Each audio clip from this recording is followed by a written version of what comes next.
Jadi kalimat ini itu tidak mengunci posisi timelinenya gitu, posisi waktunya gitu loh. Maksudnya gimana? Maksudnya gini, jadi akibatnya itu ya, lawan bicaranya kita itu bisa bebas menafsirkan gitu loh. Jadi misalnya, oh tadi dari kalimat itu berarti si bug-nya ini diperbaiki setelah deploy nih. Atau bahkan misalnya setelah insiden terjadi nih, atau baru diperbaiki karena ada masalah nih ya. Misalnya seperti itu asumsi-asumsinya gitu kan. Oke, jumpa lagi dengan saya Bagian Magang, saya humble and keep the excitement to learn like a newbie in TAL. Jadi ini masih di series yang English for Remote Software Engineer.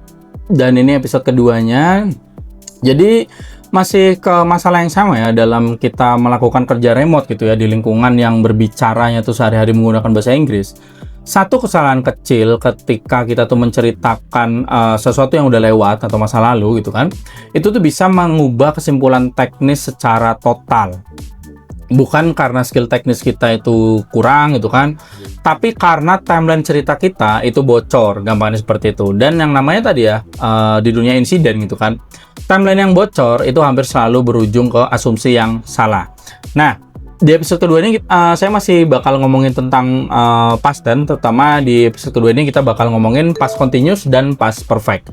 Jadi gimana pembahasannya? Simak video ini baik-baik, dan biar gak banyak cincong, kita langsung aja let's get it on. Please like, share, comment, and subscribe.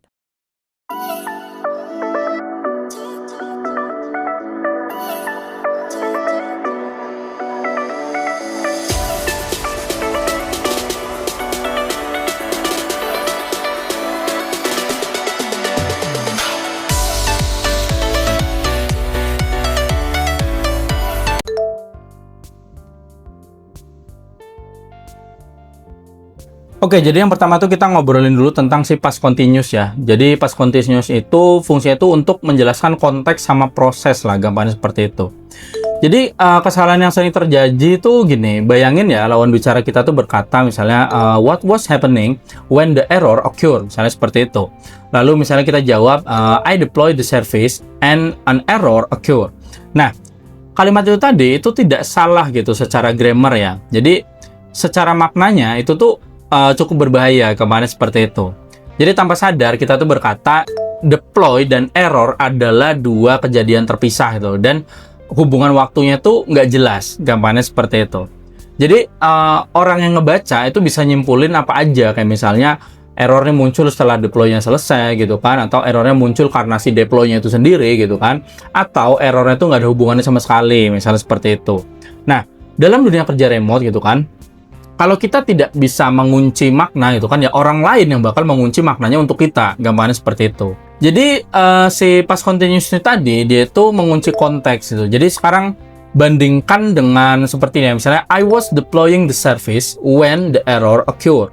Nah, ini bukan sekedar bentuk lain gitu loh. Ini si past continuous tadi itu kan itu dipakai untuk satu fungsi yang penting, yaitu adalah menjelaskan apa yang sedang berlangsung ketika kejadian lain itu terjadi. Gampangannya seperti itu. Jadi kalimat ini tuh sering secara implisit yaitu berkata ya deploy-nya belum selesai gitu kan, terus errornya tuh muncul di tengah proses gitu, terus juga errornya itu bukan akibat dari hasil akhir deploy, gampangnya seperti itu. Jadi ada perbedaannya gitu loh. Dan ini tuh kalimat yang gampangannya itu ya melindungi kita dari asumsi kausalitas juga gitu loh, dan memberikan konteks tentunya yang bisa dianalisis secara teknis, gampangannya seperti itu ya. Nah, kenapa ini kritis, apalagi ya misalnya ketika kita nulis di postmortem ya gitu kan, ini teman-teman harusnya paham lah ya penulisan postmortem itu kan. Jadi tentunya kan di postmortem itu beda satu tense aja itu tuh bisa mengubah kesimpulan gitu loh. Bandingkan tadi ya, misalnya the error occurred I deployed the service sama the error occurred while I was deploying the service, misalnya seperti itu tadi ya. Yang pertama itu membuka kemungkinan human error ataupun ya faulty deploy lah, gampangnya seperti itu. Nah, yang kedua itu membuka kemungkinan kalau itu misalnya terjadi race condition gitu kan, partial rollout gitu kan, dan juga state inconsistency lah, gampangnya seperti itu. Jadi bukan karena kata-katanya itu lebih canggih, bukan karena itu gitu kan, tapi karena struktur waktunya itu lebih clear, gampangannya seperti itu ya. Jadi apa sih urgensinya gitu di kerja remote? Jadi gini, dalam kita kerja remote dengan yang bahasa sehari-harinya itu bahasa Inggris, kita tuh nggak bisa langsung klarifikasi gitu loh. Kita tidak bisa mengoreksi intonasi kita gitu kan, dan kita tuh nggak selalu dapat meeting lanjutan, gampangnya seperti itu. Jadi satu kalimatnya kita itu bisa jadi dasar keputusan teknis gitu kan, jadi potongan postmortem, dan juga ya jadi catatan ya permanen di dokumen, kira-kira seperti itu. Jadi si past continuous tadi itu bukan sekedar tentang sedang, gampangnya seperti itu ya. Ini tuh tentang apakah kita paham proses yang belum selesai, gampangnya seperti itu ya. Jadi banyak software engineer dari Indonesia gitu kan, bahkan saya sendiri gitu ya, pada awalnya itu sering struggle itu adalah ketika menceritakan apa yang terjadi sama menjelaskan apa yang terjadi saat itu gitu loh. Struggle-nya itu seringnya di situ gitu kan. Dan namanya kita di dunia kerja remote gitu ya, konteks yang tidak kita jelaskan itu bakal diisi dengan asumsi-asumsi sama orang lain, gampangnya seperti itu ya.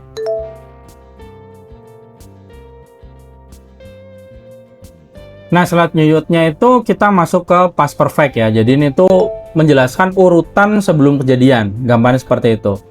Jadi saya sendiri mengalami ya, ini suatu kesalahan yang terlihat sepele tapi mahal gitu loh. Jadi bayangin ketika lawan bicara kita tuh misalnya bertanya gitu ya, misalnya what's the bug already fixed when you deployed gitu kan.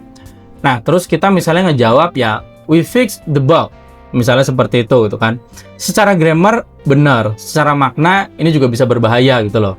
Jadi kalimat ini itu tidak mengunci posisi timelinenya gitu, posisi waktunya gitu loh.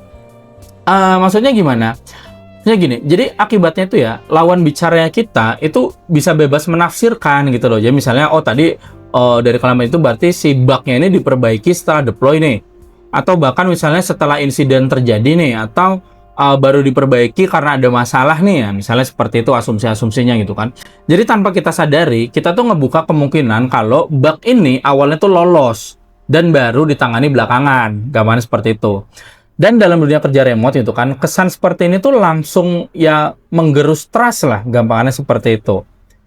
Jadi masuk ke si past perfect tadi, dia tuh mengunci urutan gitu loh. Sekarang bandingkan dengan misalnya kita sebutnya bukan seperti tadi, tapi misalnya we had fixed the bug, misalnya seperti itu ya. Kelihatannya hampir sama gitu kan. Tapi bahkan gini ya, banyak orang menganggap ini tuh versi yang lebih formal aja gitu loh. Padahal ya enggak gitu ya. Jadi si past perfect ini dia tuh dipakai untuk satu fungsi utama, yaitu adalah menandai bahwa kejadian ini tuh udah selesai gitu loh, sebelum titik lain di masa lalu, gampangnya seperti itu. Jadi tanpa kita itu menyebutkan kejadian kedua bahkan gitu kan, kalimat ini tuh sudah memberi sinyal urutan, gampangnya seperti itu ya, teman-teman dapat poinnya ya. Jadi secara implisit kalimat itu tadi itu berkata itu kan perbaikan itu bukan reaksi gitu kan, terus juga perbaikan itu bukan akibat dari insiden gitu kan, dan juga ya urutannya itu tidak boleh dibalik, gampangnya seperti itu. Jadi kenapa sih ini tuh kritis dalam diskusi teknis gitu ya? Sekarang perhatikan nih tadi dua jawaban di dalam cerita insiden itu tadi gitu kan, we fixed the bug sama we had fixed the bug.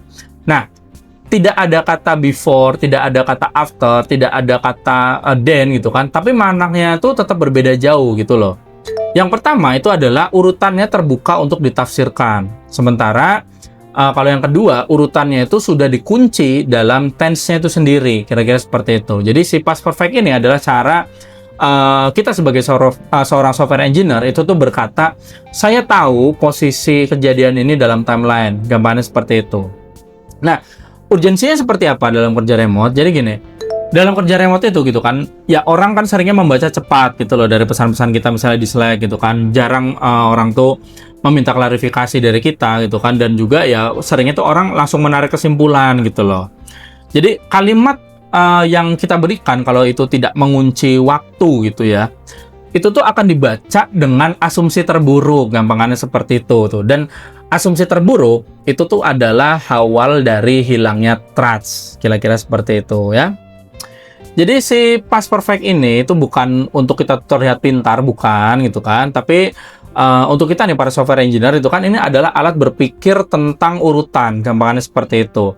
Jadi sebagai software engineer yang matang gitu kan, kita tuh tidak berharap orang lain itu menangkap maksudnya gitu loh. Kita tuh memasukkan maksud itu ke dalam tense yang kita pilih, gampangannya seperti itu. Jadi sekali lagi, masih sama seperti episode sebelumnya yang saya bilang, intinya dalam kerja remote itu orang tidak menilai dari niatnya kita gitu kan. Mereka menilai dari urutan ceritanya kita, gambarnya seperti itu. Dan engineer yang matang itu tidak membiarkan gitu ya orang lain itu menebak-nebak urutan kejadian gitu kan. Dia menguncinya lewat cara bercerita, gampangannya seperti itu. Jadi kira-kira itu aja yang pengen saya sampaikan. Thank you for watching dan salam Bacon Maga.